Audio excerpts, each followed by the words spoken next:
I got an order for a candy toilet seat. I have no idea what I'm doing, but I'm gonna show you how I got to here.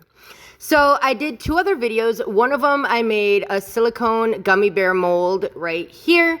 And then the next one I had to make a mold for the actual toilet seat because all the ones online were super, super thin and they wanted a candy toilet seat. So I had to buy the toilet seat, make the mold, and then make the toilet seat from the mold. So both of those videos are linked up top and in the description to show you how I got both of these molds done. I'm using Alumilite silicone, which is a really, really good silicone, and it's super heavy duty. All right, so I am getting a layer of Promise Epoxy Deep Pour Resin down in the toilet seat mold first. This is a 2-to-1 mix ratio, and you're just gonna be sure to mix it up really, really good. And because I'm gonna be adding things on top of the resin, I am using my vacuum chamber.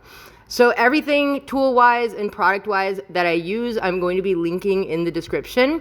And if you have questions and stuff like that, go ahead, drop them in the comments. And if you're interested in actually learning how to use all these things and watch and learn like how to really do this, I do offer e-courses. I have a couple that really, really get into how to choose the right products, how to do the different techniques. So those will be down in the description as well. The reason I'm doing a layer of resin first and why I put it in the vacuum chamber is because I don't want bubbles getting stuck underneath of the things that I'm about to add in here. And I don't want to be sanding candy, right?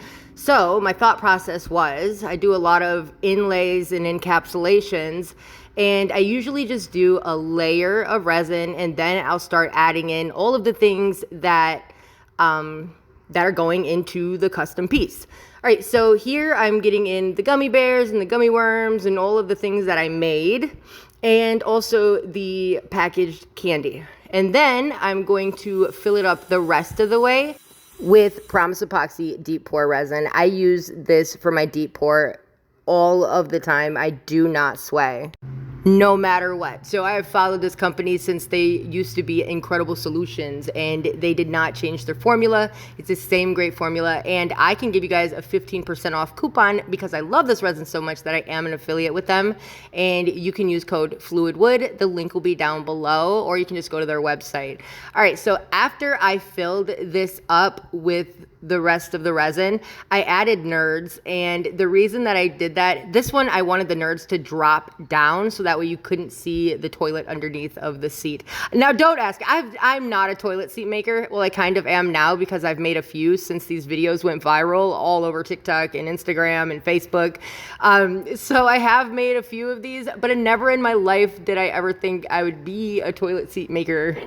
But here we are. So the reason I put the nerds is because before the resin, and this one is because I didn't want them to be all at the top. I wanted them to drop down in like the crevices and things like that. So now I'm just filling everything up all the way up to the rim, and then we're gonna let this thing cure for 2 days, and here we go.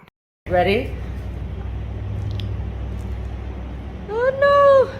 I've never made a mold like this, so we'll see.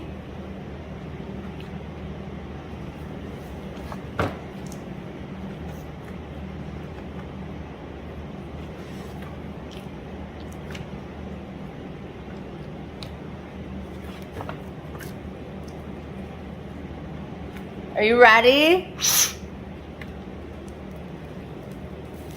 Oh my God, dude. Oh God, I love it. Oh my God, look at this. This is freaking cool. Ah, I think I want a candy toilet seat, dude.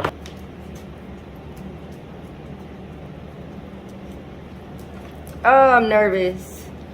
I'm nervous. It's a lot of work left on this.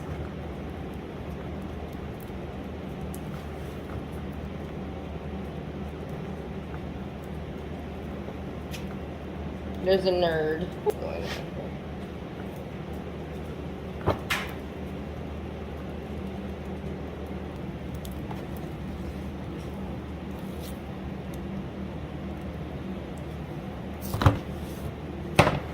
Oh my God. I had to put the Hershey's just because it's like, duh, Hershey squirts, you know, you get it. Oh my God, I love it. All right, playtime's over. It's time to get to work. So I am sanding down these hard corners and then I'm gonna scuff up the rest of it with 220 grit. I have a flood coat. I'm gonna flood coat all of this because I feel like deep pour resin doesn't give you the hardness that I'm ever looking for. So I always like to put a tabletop resin as the final resin, but in doing so, you have to scuff it up to give it a tooth to bite into, or else it can crack and peel and do all the things that you don't wanna put your business's name on or your name on, right? We don't wanna do those things.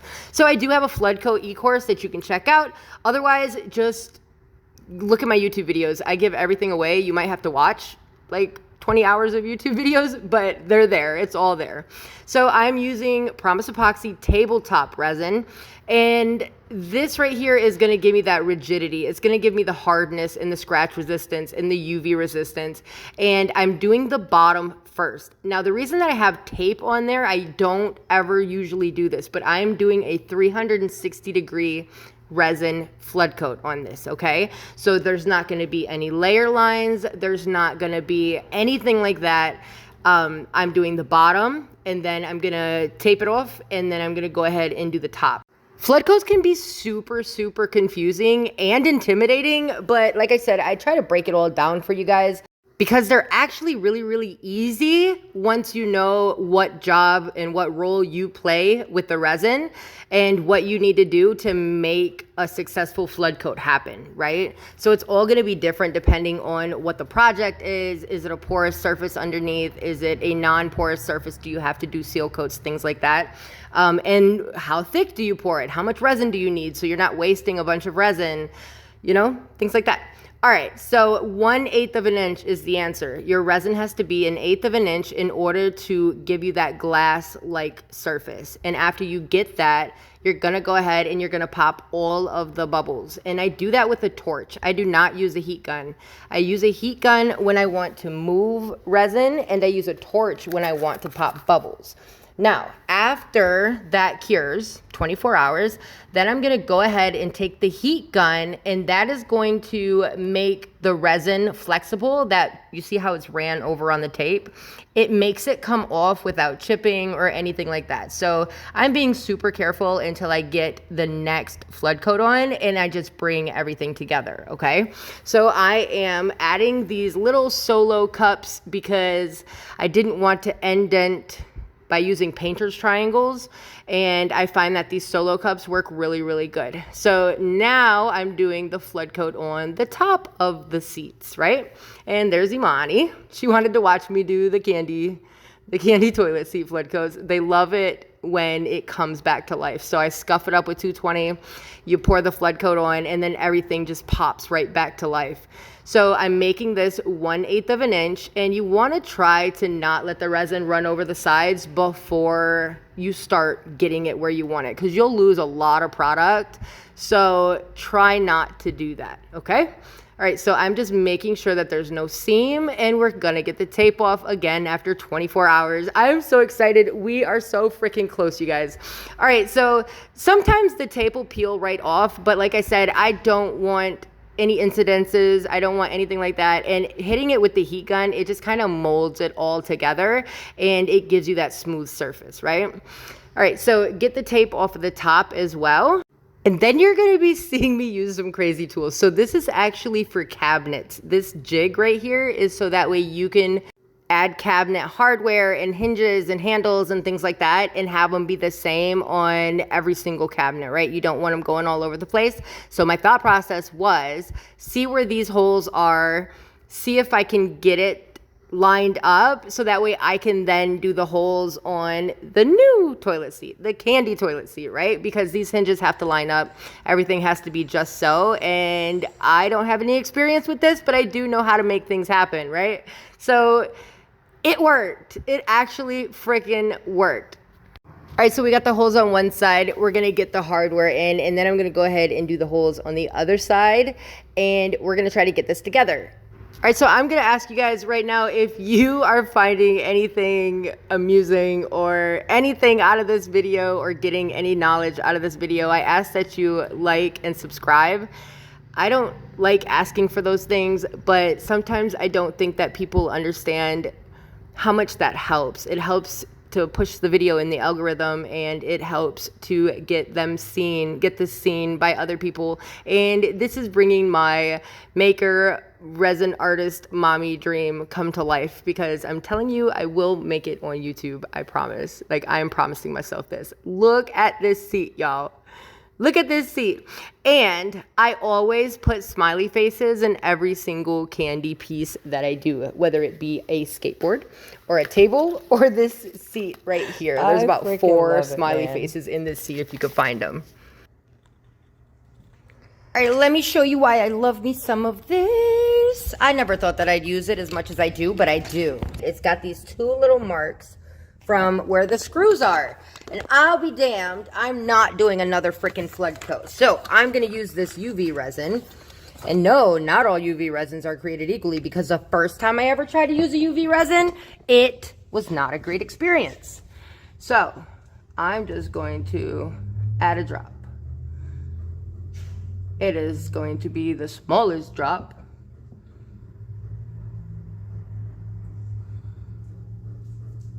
That you ever did see.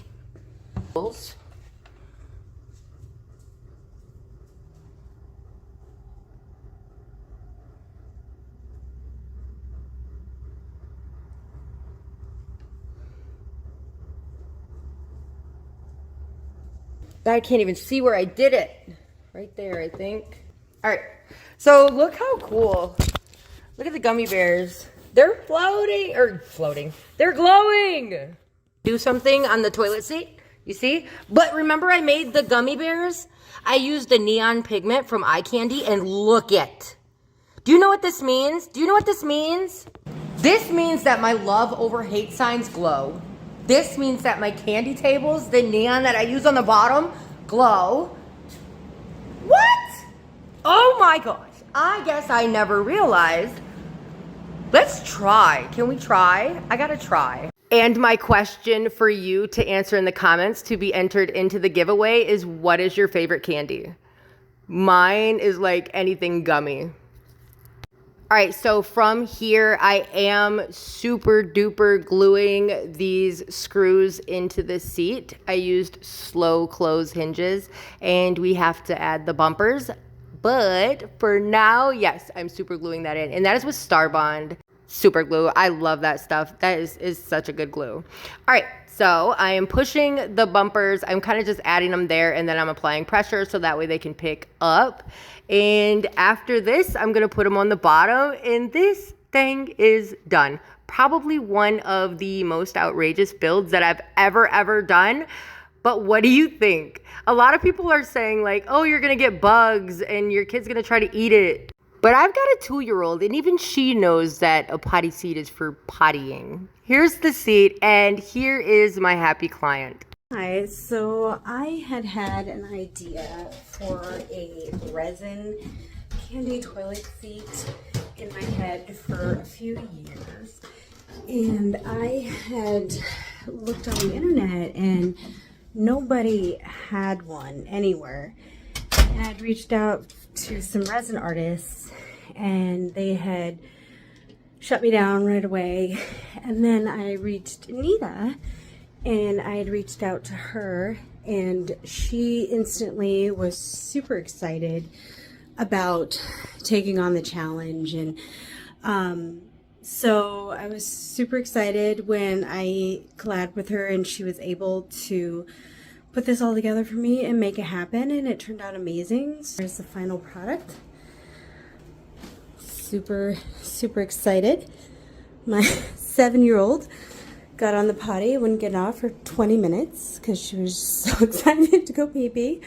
So yeah, it looks great and we love it. So thank you. All right, so you heard it yourself. I get these all the time. I want a clear table. Like even the amethyst table, right? She got turned down so many times because people are intimidated by clear pores. No, don't be. Just do it. And if you don't want to do it, contact me and I'll do it for you. All right, if you got anything out of this video or you want to see more content like this, smash that like button, drop a comment. The question is in there to be entered in the giveaway.